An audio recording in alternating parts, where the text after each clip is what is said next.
Labas. Žinote ką? Noriu pakviesti jūs pasižvalgyti po Vilnių. Štai, mūsų vakarinį dangų karpo balandžių porelė.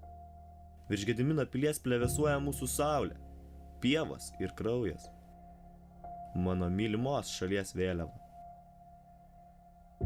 Aš net nebūčiau galėjęs to įsivaizduoti, jei ne mano draugai. Ačiū jiems už tai. Savo juodžiausiais gyvenimo momentais aš esu visiškai ramus. Žinote kodėl? Nes esu ne vienas. Tai, kas tavęs nenužudo, padaro tave tik stipresniu.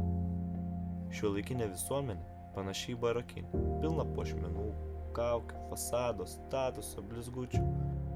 Žmonės nuolatos vaikšto ant peilio ašmenų.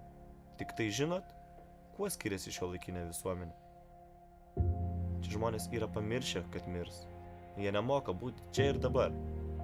Nuolatos sukniūžti nerimo žvelgia į ateitį arba skęsta praeities šešėlės.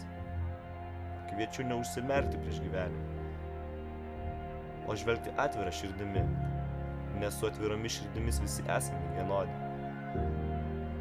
Į gyvenimą žiūriu taip ir aš, tik kitomis akimis.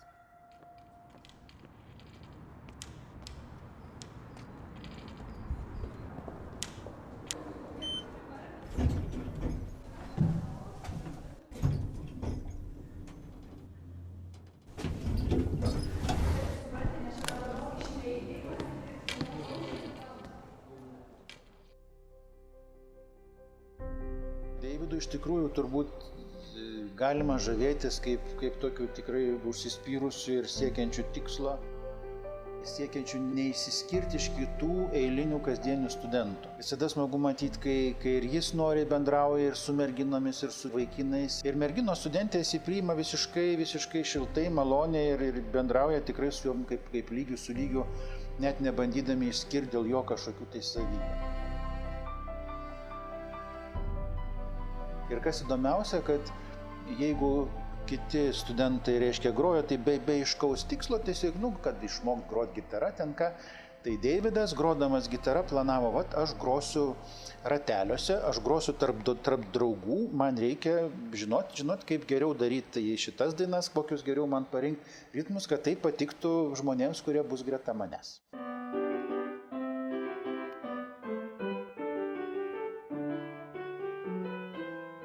Muzika man yra visas mano gyvenimas, tai aš su ja gimiau, augau ir juokaudamas visiems sakau, kad su ja kaip ir numirsiu.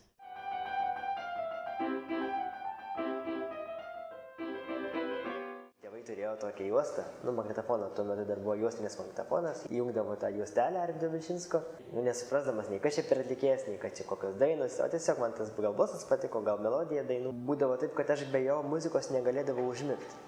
Tiesiog verkdavau.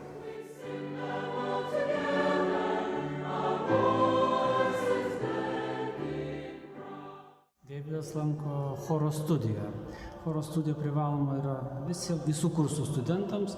Jie turi ir dainuoti, ir mokosi ten prie choro diriguoti, kaip rankas pakelti, kaip vadovauti chorui.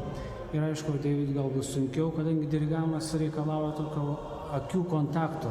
Reikia matymo choros, vizualiai matyti chorą, tas yra sunkiau.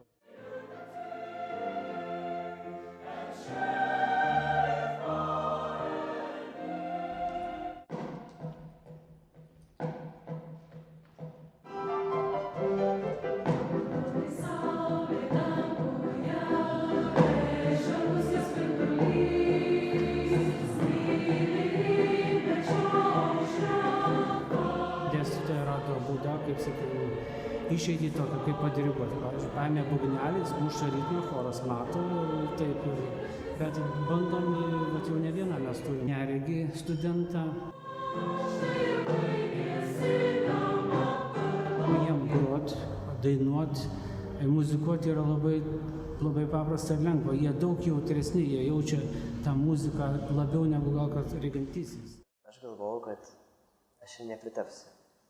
Nes vis tiek esi neregys, ar tuo metu galvojau, kad galbūt tik tai būsiu vienas šiame kurse neregys, bet mūsų kurse yra be manęs dar viena mergina. O čia bus sunku, čia nepritapsiu prie kursiokų, sunkiai sutarsiu su dėstytojais, arba visai su jais nesutarsiu.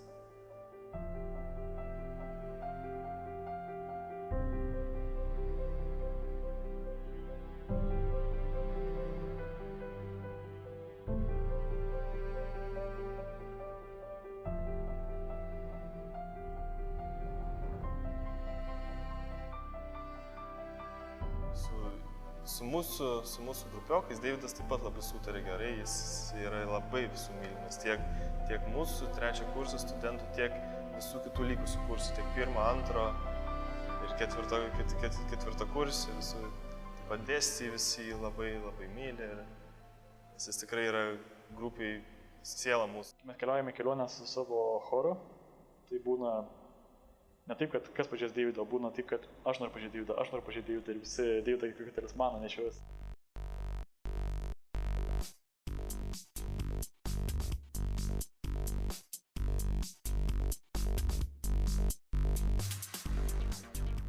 Deividas kaip mokinys yra pakankamai stropus.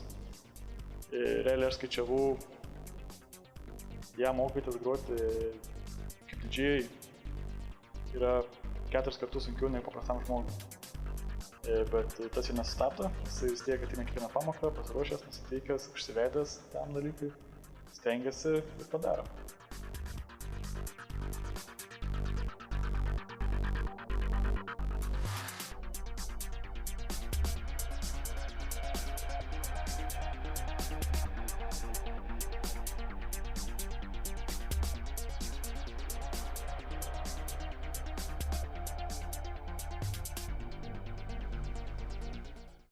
Negaliu pasakyti, kad esu likimo nuskriaustas žmogus ir ten kažkaip man čia sunku. Ne, viskas yra gerai.